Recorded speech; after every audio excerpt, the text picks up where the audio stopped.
Vous écoutez Le Fil d'Agathe, un podcast pour les formateurs, enseignants et curieux de la pédagogie. Je suis Agathe et je vous emmène dans les coulisses de la création et du partage pédagogique. C'est parti. Dans ce premier épisode, je vous raconte qui je suis, pourquoi j'ai lancé ce projet et ce que vous allez trouver dans ce podcast. Alors, qui je suis ? Mon parcours, il est fait de rencontres, d'opportunités, d'essais, d'improvisation parfois. En fait, dès que j'ai eu terminé mon BTS Action Commerciale, j'ai eu envie de me tourner vers la formation. J'avais beaucoup aimé certains formateurs, je me voyais totalement dans ce rôle-là. J'avais envie d'apporter aux autres en fait ce qu'on m'avait apporté et j'avais envie de donner envie, d'impulser de la motivation. Et surtout, je voulais des relations vraies, pas des relations marquées par l'envie de vendre quelque chose. Et puis on m'a dit, t'as 22 ans, t'es trop jeune. Travaille d'abord dans le commerce, dans 10 ans tu pourras prétendre à être formatrice.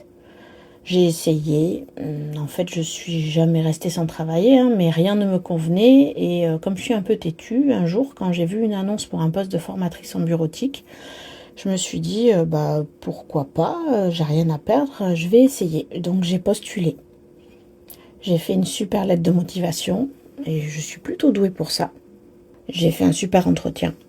J'étais vraiment motivée, c'était un vendredi soir et le lundi matin j'étais devant un groupe de jeunes, j'avais 25 ans et j'avais réussi. En fait c'était le début de mon incroyable aventure dans la formation. 17 ans après, j'ai évolué, j'ai animé des formations bureautiques mais aussi commerciales.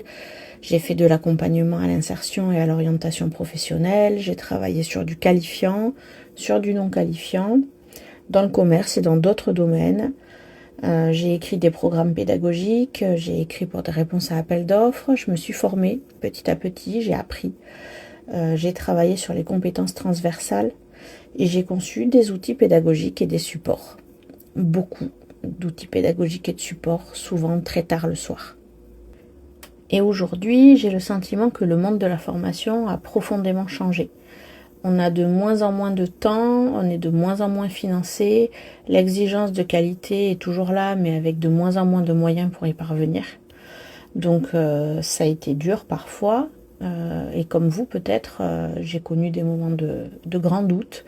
Comment trouver les bons supports, comment gagner du temps en préparant mes interventions, comment rendre l'apprentissage vivant, accessible, comment ne pas être trop scolaire pour des publics éloignés de l'emploi et de l'apprentissage, alors que parfois c'est même le côté scolaire qui rassure les apprenants car ils n'ont connu que ce modèle. Comment se préserver tout en continuant à s'investir. Voilà, et encore 1000 autres questions que je me suis posées, que vous avez sûrement eu en tête à un moment donné. Et justement, c'est parce que j'ai traversé ces doutes et ces questionnements, et parce que 1000 fois j'ai voulu tout plaquer, et que 1000 fois je suis restée quand même, que j'ai voulu travailler un nouveau projet. On travaille avec de l'humain avant tout. C'est pour ça que souvent on s'y épuise dans ce métier-là. Et donc je voulais un projet qui puisse aider mes collègues formateurs, enseignants, éducateurs à ne pas rester seuls et chercher des solutions pour améliorer nos conditions de travail. Donc un projet, ou plutôt je devrais dire 2 projets. Le premier il s'appelle Pédascope. Donc j'ai imaginé une plateforme collaborative, un espace un petit peu comme Vinted mais pour la pédagogie. Le Vinted de la formation. Donc l'idée elle est simple, pourquoi garder pour soi les trésors pédagogiques quand d'autres pourraient en bénéficier ? On est dans une idée de mutualisation et de partage. Et souvent en fait on garde pour soi ces supports et outils parce qu'on y a passé beaucoup de temps. La sueur qu'on y a mis, l'énergie, le temps consacré, parfois nous pousse à nous dire que non, on n'a pas envie de donner ça en fait, parce que c'est le fruit vraiment d'un travail important. Et c'est tout à fait compréhensible. Ça a de la valeur. Le temps qu'on y passe et le travail, ça a de la valeur. Les outils, les supports, les exercices, les activités, les mises en situation que vous avez créées, c'est votre création intellectuelle. et elle a de la valeur. Donc mon idée, c'est que Pédascope, c'est un outil de partage, mais c'est pas forcément gratuit. Peut-être qu'il y a certaines ressources pédagogiques que vous allez choisir de partager gratuitement, de donner, et d'autres sur lesquelles vous allez vous dire non, ça c'est quelque chose, j'y ai passé beaucoup de temps et ça se valorise. Donc concrètement, vous avez un outil pédagogique dont vous êtes l'auteur, vous le mettez en vente sur Pédascope à 0 € ou à un prix que vous allez fixer vous-même. Et un autre formateur, prof, pourrait en avoir besoin. Donc il le voit, il se dit « Ah bah super, c'est exactement ce qu'il me faut ». Il vous l'achète. Donc vous aurez quelques jours pour lui envoyer le fichier via un lien sécurisé. Lui, il aura quelques jours pour le récupérer. Donc je ne sais pas si vous connaissez le fonctionnement de Vinted, mais en gros là, c'est pareil. Vous aurez un porte-monnaie virtuel et la vente, une fois terminée, viendra alimenter votre porte-monnaie virtuel. Soit vous pourrez choisir de réinvestir vos gains pour acheter à votre tour des supports ou des outils, ce qui permet finalement, si vous contribuez en vendant des ressources, d'obtenir d'autres ressources sans débourser un centime. Soit vous pourrez monétiser tout ou partie de votre porte-monnaie virtuelle et demander un virement sur votre compte bancaire. Donc ça peut constituer aussi un complément de revenu. La plateforme Pédascope, ça vous permettra aussi de rentrer en contact avec d'autres formateurs, professeurs, éducateurs, animateurs. Et donc l'objectif, c'est aussi de créer du lien pour partager des bonnes pratiques, des méthodes, des outils et se sentir moins seul. Le second projet s'appelle les éditions 4 couleurs. Donc ici, on va plus loin dans la création avec des collections éditorialisées. Des manuels, des jeux, des cahiers, des activités pédagogiques imprimées au numérique, clés en main. Donc l'objectif là, c'est de proposer des outils qui soient à la fois pratiques, directement utilisables et qui correspondent aux référentiels et aux attendus des formations. Donc il va y avoir plusieurs collections et la première à voir le jour, en fait c'est ce qui m'a donné envie de créer cette maison d'édition spécialisée, sera une collection dédiée aux qualifiants et à la formation professionnelle, notamment aux titres pro.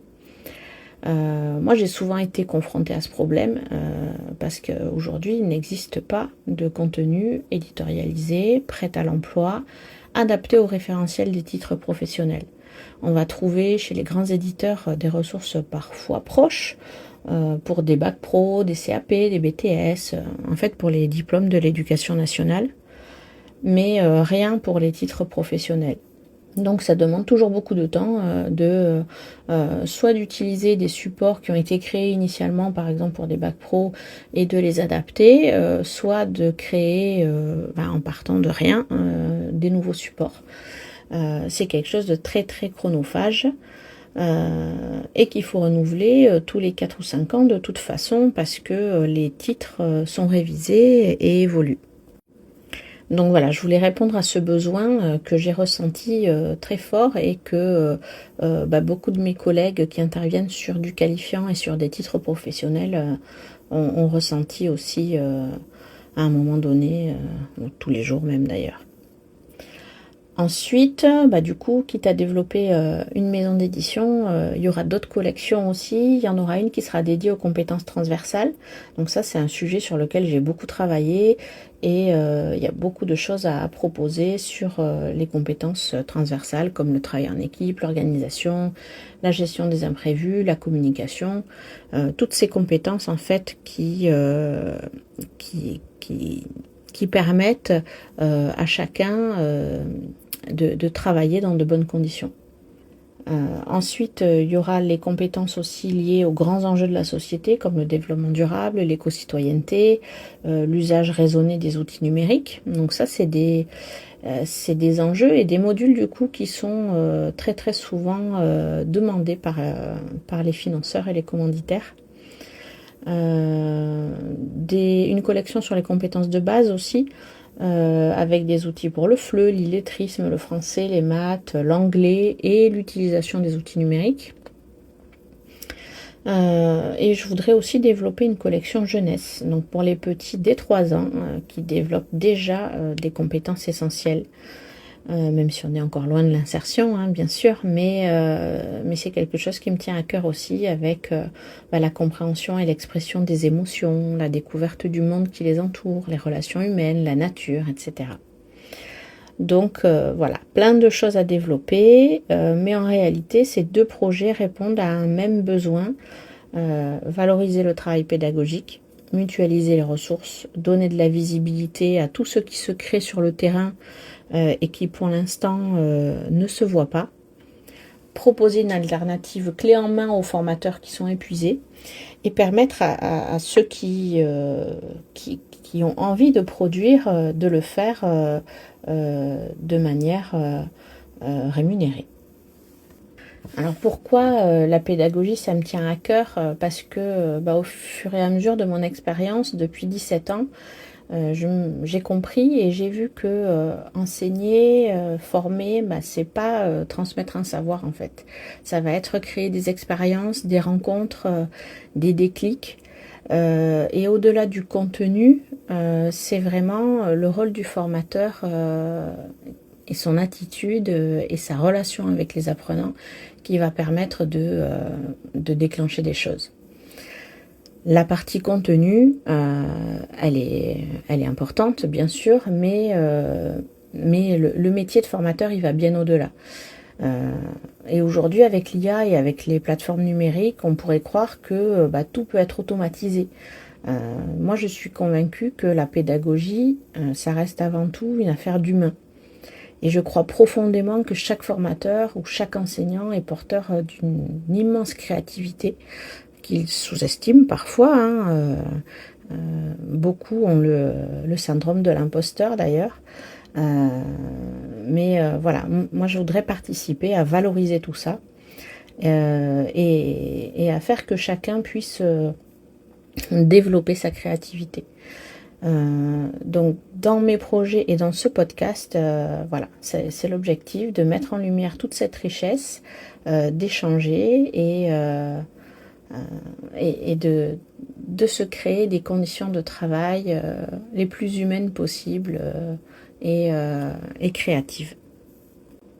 Donc concrètement, dans le podcast Le Fil d'Agathe, vous allez découvrir des réflexions pédagogiques, des outils concrets à tester, à découvrir, des interviews de formateurs, d'enseignants et d'autres professionnels, et aussi les coulisses et les avancées de la création des 2 projets dont je vous ai parlé. Donc un mélange d'inspiration, de pratique, toujours dans un esprit de partage, où je vous inviterai toujours, si vous souhaitez participer, si vous avez des idées de sujets que vous souhaitez aborder, de débats que vous avez envie, auxquels vous avez envie de participer, de toujours participer à ça. Donc merci d'avoir écouté ce premier épisode du Fil d'Agathe. Et si le projet vous parle, vous pouvez vous abonner au podcast, me rejoindre sur Instagram ou sur LinkedIn, où je partagerai les coulisses au fur et à mesure de l'avancée des projets. Et si vous souhaitez soutenir le projet, je lance à partir de la rentrée une campagne de financement participatif, parce que tout ça c'est aussi beaucoup d'investissement et pas que en temps. Donc vous trouverez les liens sur les réseaux pour participer à l'aventure si le cœur vous en dit. Et dans le prochain épisode, nous parlerons d'un sujet qui est sur toutes les bouches, l'IA, intelligence artificielle et pédagogie, alliés ou menaces. À très vite!